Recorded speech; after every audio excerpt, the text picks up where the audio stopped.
You know, the will is pretty much the last message you'll ever send to your loved ones. But what is that message really saying?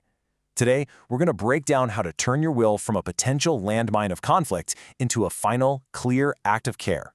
Let's dig in. All right, let's just jump right into the heart of it. With this question, is your final message going to bring your family peace, or is it basically a recipe for disaster? The difference often boils down to a few critical details that, honestly, most people just don't think about. Okay, but before we get to the good stuff, the solutions, we really need to understand why wills go wrong so often. And it's because a will is so much more than a piece of paper. It's your last conversation. And believe me, the stakes could not be higher. So, what is a will, really?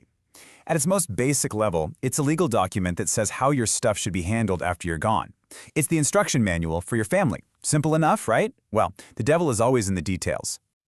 You can think of it like this. A really well-made will, that's what we'll call paper peace. It's a clear, solid document that leaves no room for guessing. But a sloppy one? That's what I'd call love without clarity.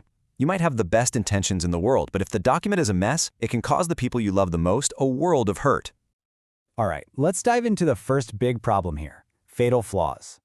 These are the technical traps, the strict, non-negotiable legal rules that, if you get them wrong, can make your entire will completely invalid. Poof! As if it never even existed. Yeah, you can bet the courts don't mess around with wills. They can get thrown out for all sorts of reasons. You've got things like testamentary capacity, which is just a fancy way of saying the person wasn't of sound mind. Or maybe they were pressured into it. But honestly, the most common traps are the simplest ones, messing up the signatures and witnesses. And this is where you really have to pay attention. The signing procedure has to be followed to the letter.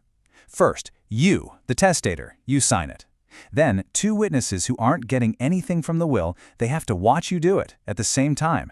And then, they have to sign it right there in front of you. Get any of that wrong, and the whole thing could be worthless. Okay, on to problem number 2. All the stuff people just forget. These are the details that seem small, but leaving them out can create an absolute logistical nightmare for your family.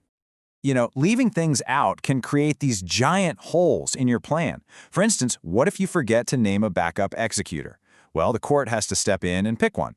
No guardian name for your kids? Yep, the court decides that too.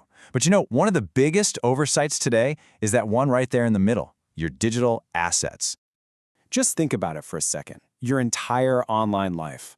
To handle all that, you need to appoint something called a digital executor. And this isn't just about handing someone your password list. Nope. This has to be a real, legal appointment that gives them the power to get into your accounts and manage your digital world. And trust me, that digital legacy is valuable. We're talking about all your photos, your social media accounts, online banking, maybe even crypto. If there's no plan, all of that could get locked up or just deleted. Gone. Forever. So you gotta ask yourself, have you thought about your digital world? And that brings us to our third, and honestly, probably the most painful problem, unclear intentions. This is where vague, fuzzy language can basically light a fuse and ignite these huge family fires. Look at this comparison. It is so important. Saying you leave something to my friends means nothing in the eyes of the law. Who are your friends? Saying my jewelry is just begging for a fight. But my diamond engagement ring to my friend Jane T. Smith. See? There's no room for argument. Being clear is being kind. It's as simple as that. And listen to this quote because it just hits so hard. If you do this, is your family ever going to want to get together for Thanksgiving? Might they hate each other forever? I mean, think about that. A bad will doesn't just cause legal headaches. It can actually poison family relationships for good, turning holidays and memories into battlegrounds. So how do you dodge all these bullets? Let's switch gears and talk about the solutions. This is all about forging your own paper peace, taking the right steps to make sure your will does exactly what you want it to do. Basically, you've got two main routes you can go. Do it yourself with an online template or hire a real-deal estate planning lawyer. Now, the DIY route can be great if your situation is super simple. They're cheap, they're fast, but the risk? Oh, it's a big one. You might totally miss a weird state law or overlook a key detail. A lawyer costs more upfront, but what you're really paying for is expert advice and peace of mind. So when should you absolutely, positively hire a lawyer? Well, this list right here is your cheat sheet. If you own a business, have property all over the place, or you're in a blended family, you need a pro. And this is a big one. If you even think there might be a fight over the will, a lawyer can help you build a document that's basically bulletproof. At the end of the day, this is what it all boils down to. Creating a good will isn't just some boring chore you have to get through. It's a true act of love. It is one of the most important, most meaningful gifts you can possibly give to the people you care about.